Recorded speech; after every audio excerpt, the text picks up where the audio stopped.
So, what is haptic technology? Haptic technology is pertaining to the sense of touch, meaning it is used to represent tactile feedback in order to simulate the sense of touch and feels. Tactile meaning it's related or being the sense of touch. It is implemented in different ways, such as vibration and force feedback, which is currently used in a lot of different video games today.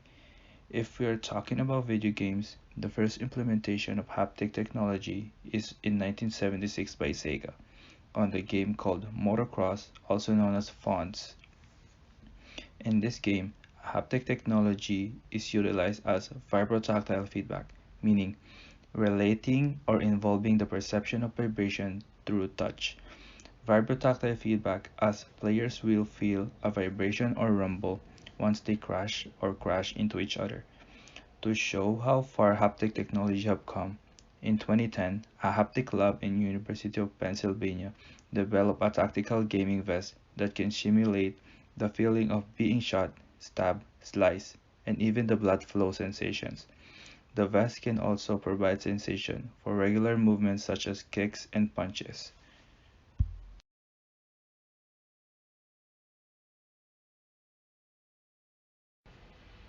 Vibration and force feedback. So vibration and force feedback is providing a feel or response that represents the events that are happening in the virtual world. Force feedback can be used to portray information to the players. As an example, force feedback is commonly used in driving simulation games and is very necessary to the players as it gives so much information about how their car performs, the track they are driving in, and the surrounding environment, and if the players also crash into each other. Force feedback and vibration are achieved by controllers, joysticks, or steering wheels with electrical motors inside. The motion that these motors produce creates resistance or relevance in accordance to what's happening in the virtual world. The amount of resistance changes as you turn the wheel, or it depends on the condition of the surfaces on the road. Slippery wet roads, dirt roads, and bumps can be also felt through the controller.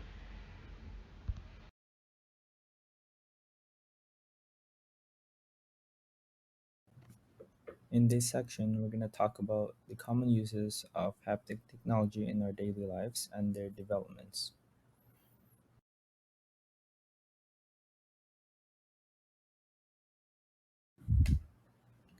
There are a lot of uses of the haptic technology in video games, and they are being implemented differently.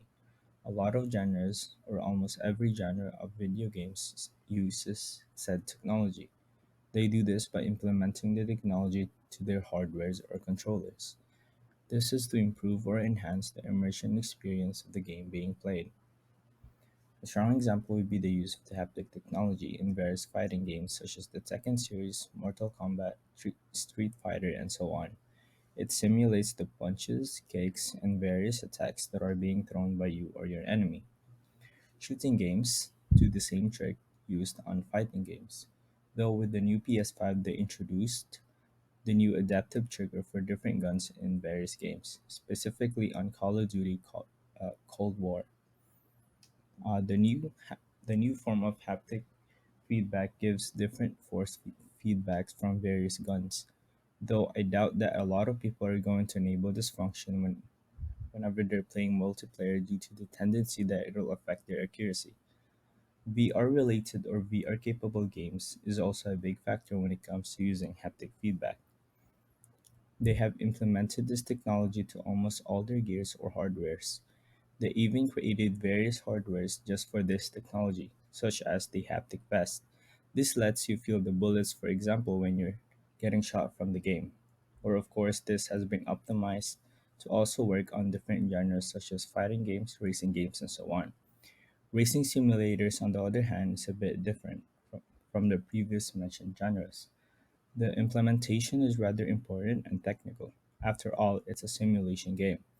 Most controllers are using haptic feedback that includes the wheels, the pedals, and even the chair that they're using.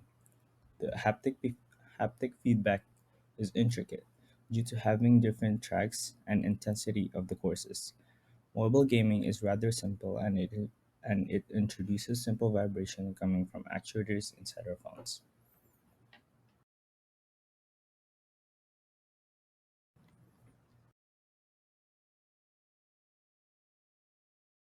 We've all been using haptic feedback one way or the other. Our phone uses it every time we get notification or alarm. It is very useful and practical. This is very helpful to people that has hearing or visual disabilities.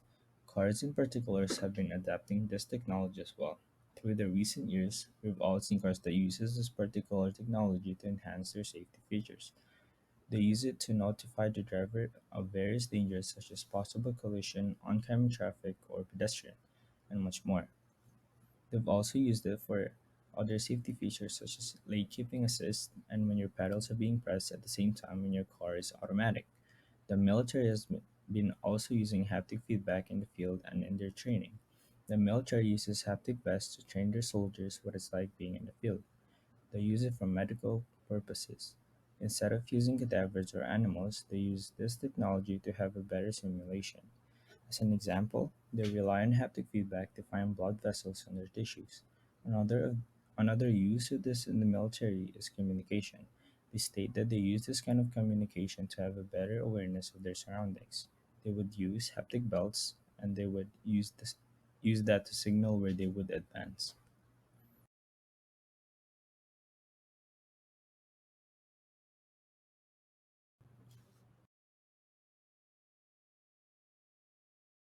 All in all, haptic feedback has come a long way, and it's still evolving. The capabilities of this technology is endless. There's so much we can do with it, and it can be implemented in a lot of ways. It's been very helpful in a lot of fields, and it certainly became my standard to some degree, whether that's for entertainment purposes or its practical uses.